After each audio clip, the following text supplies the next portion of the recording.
여러분 안녕하십니까, 진성호입니다. 중앙일보가 지금 사흘째 일면의 여론조사의 문제점을 심층 취재해서 보도하고 있습니다. 상당히 중요한 사실 같습니다. 지금 문재인 정권을 지탱하는 것 중에 하나가 여론조사 같습니다. 실제 피부로 체감하는 문재인 대통령의 지지율은 그리 높지 않습니다. 그런데 지금도 40% 중반 정도의 지지율이 매주 발표되는 걸 보면 기가 막힐 지경입니다. 뭐 이런 말까지는 하고 싶지 않지만 문재인 대통령은 그런 여론조사를 보면서 내가 잘하고 있는지도 모르겠다 이렇게 착각할 수도 있습니다. 그럴 땐 시그널을 줄 수가 있다는 말입니다. 그리고 어떤 식으로 보든 지금 여론조사는 틀립니다. 감히 말씀드릴 수 있습니다. 그런 가운데 오늘 중앙일보는 지난 2016년 총선 여론조사가 조작되었다는 것을 한 여론조사원의 고백을 통해서 이야기하고 있습니다. 이 이야기를 들어보면 정말 기가 막힙니다. 우리는 다 속아버린 겁니다. 여론조사 기관에. 그리고 지금 여론조사 기관은 그 여론조사 결과의 파워가 대한민국에 미치는 그 점에 비해서는 지나치게 소홀합니다. 자기들 마음대로 하고 조작도 마음대로 합니다. 처벌도 거의 없습니다. 자, 이런 대한민국 고치기 위해서 지금 여론조사에 대해서 국회의원들이 관련법을 좀 만들어야 될 것 같습니다. 진성호의 직설 시작합니다. 방송에 앞서 아직 진성호 방송의 구독자가 아니신 분들은 붉은색 구독 꼭 눌러주시기 바랍니다. 자, 중앙일보의 이 기사에서 인터뷰를 한 여론조사 조사원, 경력 6년차 김모 씨, 여자입니다. 41살이라고 합니다.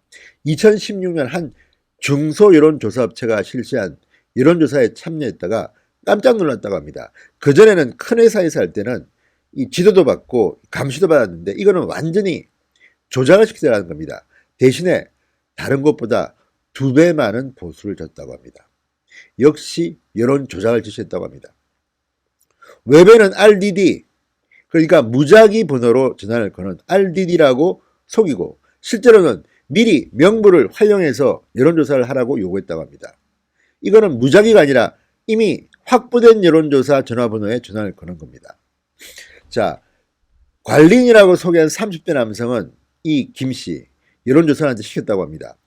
빠른 시간 내에 정확한 여론을 알아보기 위해 불가피한 방법을 쓰게 됐다. 문제가 생기고 내가 다 책임진다. 걱정 마라. 2배를 줬다고 합니다.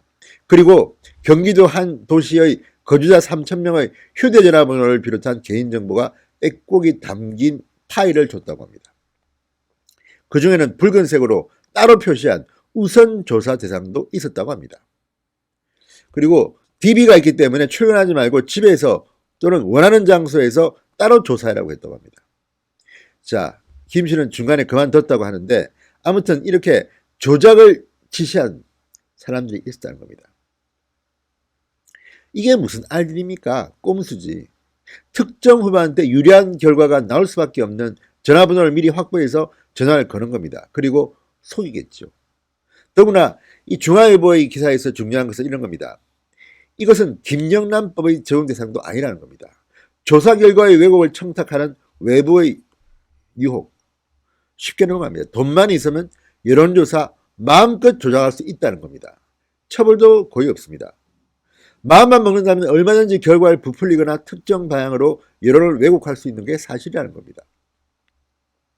자, 지금 대한민국은 여론조사 기관의 권위를 세워야 될 것 같습니다.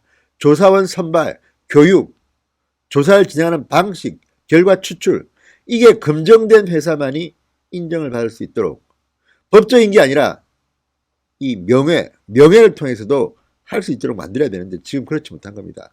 리얼미터와 갤럽이 매주 여론조사를 발표하지만 지금 국민 중에서 과연 얼마나 이걸 믿습니까? 제 주변에는 문재인 대통령 잘한다는 사람 10명 중에 2명 될까 말까인데 40% 이상, 40% 중반의 이 여론 지지도는 어떻게 설명해야 할까요? 이게 바로 문제입니다.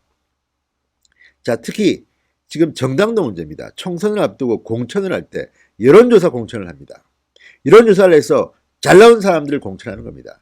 이게 문제입니다. 지금 이미 다 알고 있습니다. 후보자들은. 이걸 하게 되면요.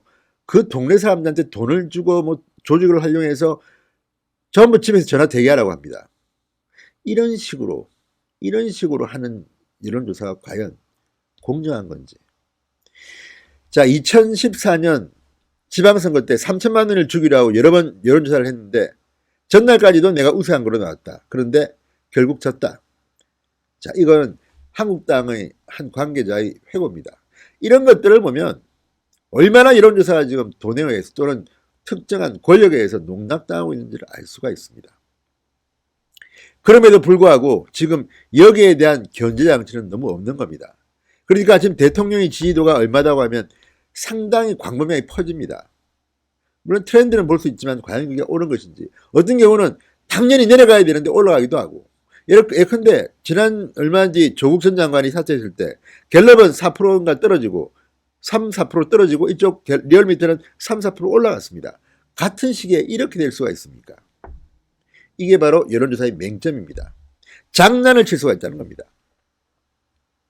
자, 이재만 전 한국당 최고위원, 지난해 6.13 지방선거에서 대구시장 후보 경선에서 불법 여론조사를 주도한 혐의로 기소됐습니다. 그전에는 이런 일이 거의 없었습니다. 자, 이 이재만 전 최고위원은 당시 경선을 앞두고 특별보좌단과 지인, 친인척을 동원해서 1147대의 유선전화를 개설하고 휴대폰 하나로 착신 전환한 뒤 이를 통해 여론조사를 조작한 혐의입니다. 자, 이런 것들을 보면 지금 얼마나 우리가 여론조사의 맹점에 노출되는지를 알 수가 있습니다. 마음만 먹으면 대통령의 지지율을 바꿀 수가 있습니다. 이게 현실입니다.